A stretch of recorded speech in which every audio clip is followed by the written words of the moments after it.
guys, welcome to the Mind Talk Show. My name is Lynn. I am a mental wellness coach. So, in this topic, I want to talk about maternal depression. There are types of depression that can affect someone, and one of the depression type is maternal depression. This is where someone is pregnant but they are still experiencing depression. It can happen during, after delivery of a baby. So it is real, I'm telling you. And according to some statistics, there are so many women who are going through this.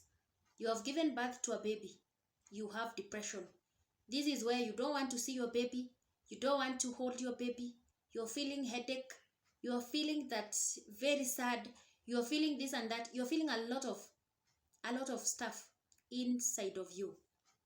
This is what I want us to focus on. So there are risk factors, there are symptoms, and of course treatment of this maternal depression. So may we start with risk factors? Oh yeah, if you're here and this is your first time to see this video, please subscribe to the YouTube channel. And if you've been here, you've been supporting my work, thank you so much. I really appreciate you. Let's do this. Risk factors for maternal depression. Number 1, the most common risk factor for maternal depression is previous episode of prenatal or postnatal depression.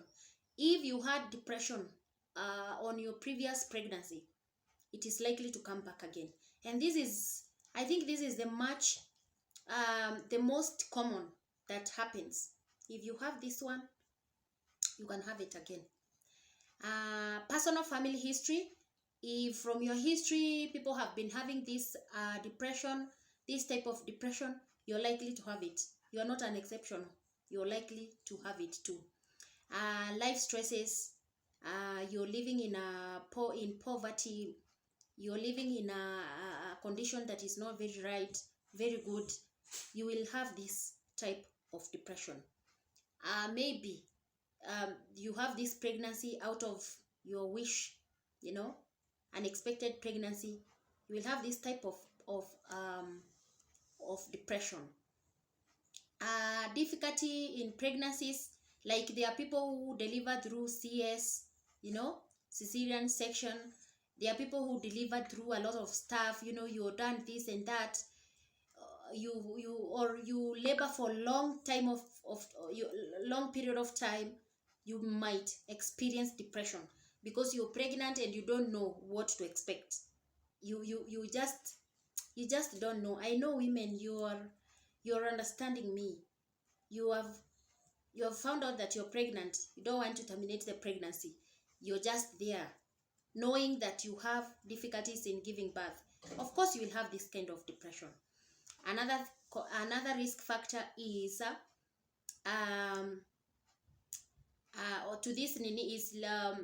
lower maternal socio-economic status. If you don't have anything, you're taking, you don't have meals, you don't have food, you don't have any means of livelihood, and you find out that you're pregnant, definitely you will sink into depression, because it's not a good thing. You're adding another mouth that you don't know how you're going to feed. It's going to give you a lot of stress.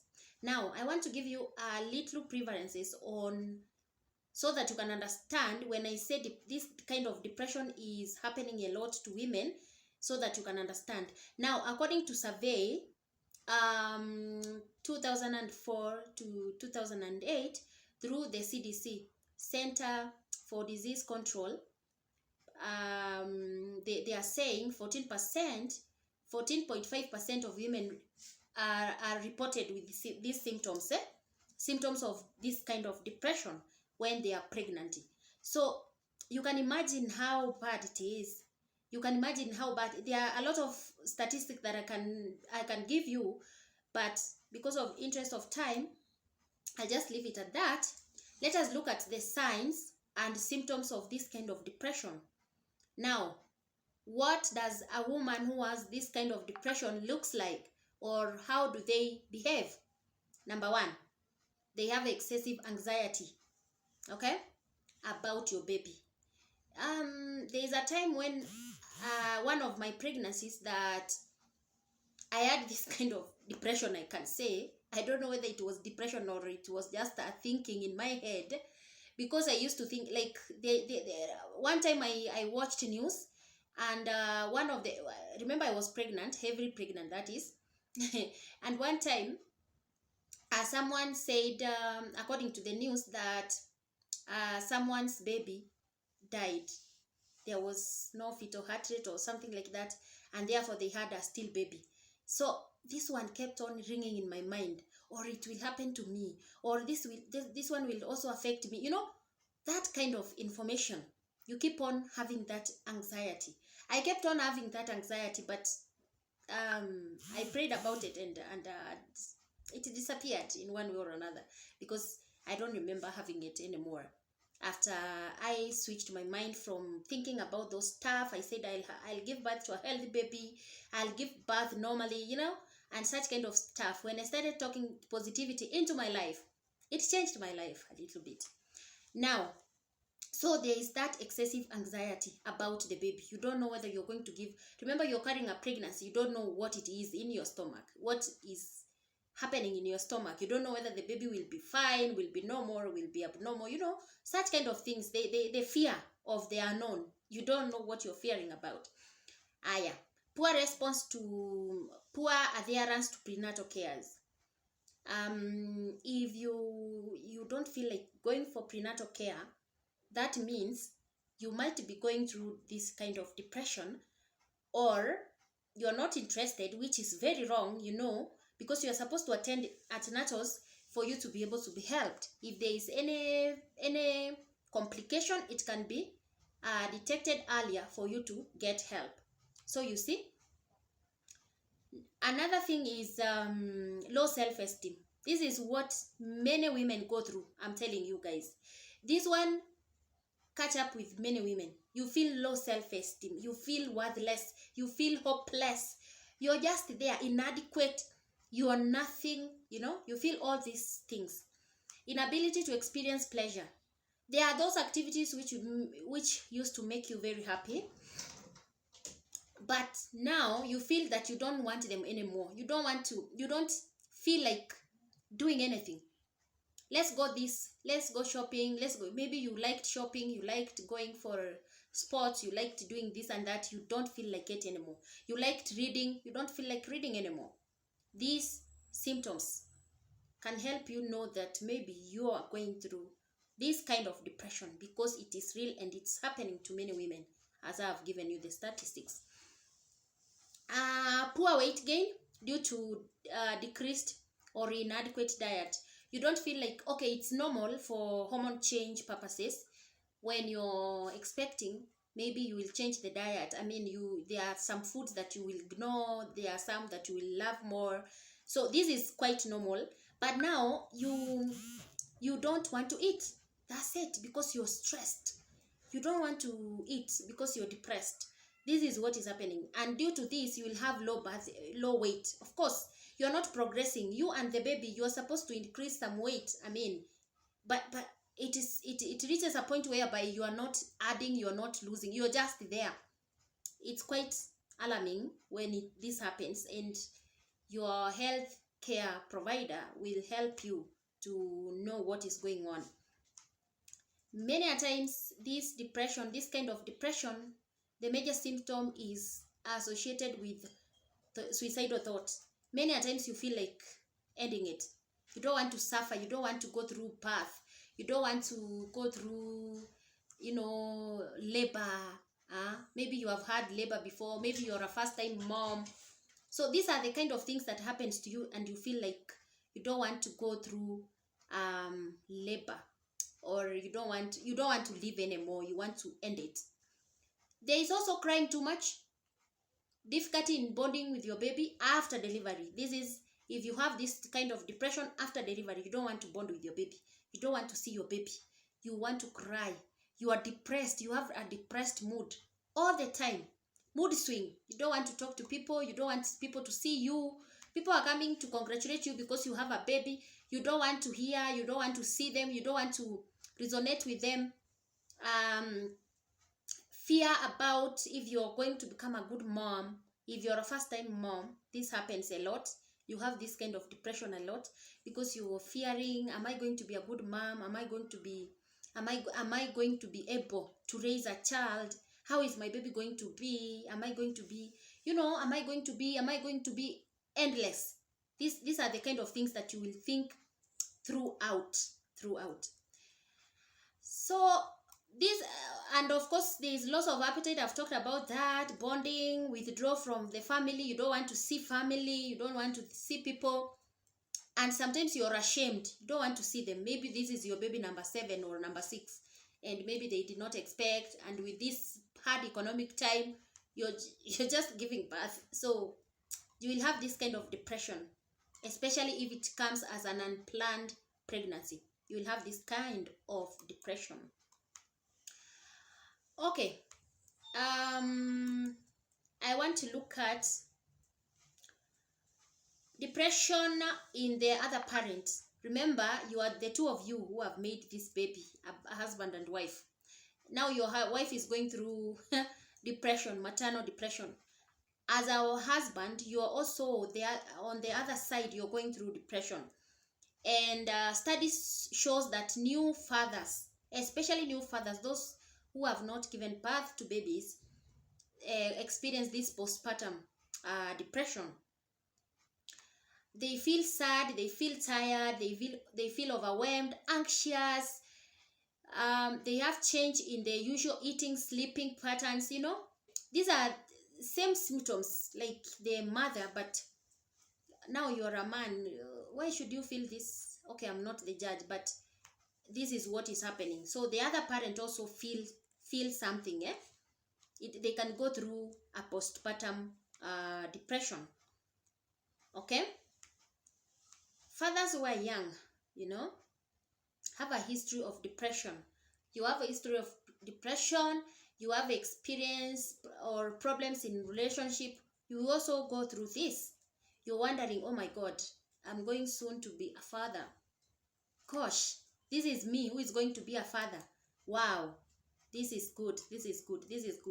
So this is going to also affect you as a person. So I want us to look at the causes. The causes are genetic. It's associated with, if your family had depression, you will also have this kind of depression. Physical changes, after childbirth, maybe drop in hormone, estrogen, and of course progesterone in your body can contribute to postpartum depression. So this is quite understandable. It's quite understandable. Emotional issues. When you are deprived your sleep, your baby does not let you sleep. Hello, moms, your baby does not let you sleep. Haha. You will have this kind of depression because now it's a problem on top of another problem. You're not sleeping at night, you're not sleeping during the day. And there are these kids who are born and they have this stomach ache, or I don't know what they call it. You can't sleep. They cry throughout the day, throughout the night. This is the order of the day. And this will stress you a lot. You will feel like you don't want to raise these children anymore. So I want us to look at prevention shortly as I wind up the topic. Now, if you have history of depression, that is postpartum, you have been there. You have gone through this before with other pregnancies or other children. Definitely you have it. And once you go for antenatals, start planning on these issues. You will tell your caregiver that I have this history. When I give birth, this is what happens, so that they can start preparing you for this pregnancy. You don't have to reach when you have given birth, then you go into depression. You don't want your baby, you don't want to breastfeed your baby, and you're stuck. So it's good you start earlier. So during pregnancy, especially your health provider will monitor the progress or symptoms closely, so that they can be advising you what to do and how to go about it. If there is anything that is disturbing you, if there is anything that is a major crisis at that particular point, they'll be able to help you go through it and come out as a winner, as a new mom in town. So after your baby is born, this is where many people go through this kind of depression more, because they don't want to associate with this baby. They think that the baby has brought a lot of problems. The baby does not want to sleep, so you feel, oh my God, I'm done, I'm dead. This kid is giving me more problems than anything. And especially if you had other babies, now you will have double problems, because you will have to attend to this kid, the baby, and then you attend to these other kids. It will not be easier. But screening can be done earlier, before you give even birth, for postpartum depression. And then once it is found, it is treated. It can be treated earlier, and then you will just have a normal life. Because some of these are the histories that you have been having are maybe indicating that you have this postpartum depression, or you have this maternal depression. So it's not your wish that you have this kind of depression all the time. It's because of the history, your family, genes, and all that. So ladies, I know you understand what I'm saying. If you're here, maybe you've gone through depression during pregnancy, or you're here, you're going through right now, you're pregnant and you're going through depression, or you're given birth and you can see these symptoms. You don't want to associate with your baby, you don't want to sleep, you don't want to eat, you don't want to do this, you don't want to see people, you want to withdraw, do this and that. Remember to go to the hospital, so that you can be given some treatment, or you can be talked to, depending on the kind of depression you're having, or where your depression has reached. So you can be given medication, you can be given advices, so that you can live a normal life. You are not supposed to suffer. For heaven's sake, you have a bundle of joy, or you're going to get a bundle of joy. Why should you suffer? You're supposed to be happy all the time, because you're welcoming a new visitor in your home, or you have already welcomed a new visitor in your home. You're not supposed to suffer. You're not supposed to go through this kind of depression. I know ladies are together with me. They know what this is. If you have not gone through it, just know that it happens to people, and it is really bad. It can make you mad. It can, like now, there is something that I did not talk about. There is this psychosis, depression, whereby you just lose it completely. It has its own symptoms. So it depends on which kind of depression has attacked you. So above all, I wish you all well in this journey of pregnancy, or if you have given birth, in this journey of raising a king or a queen. From me,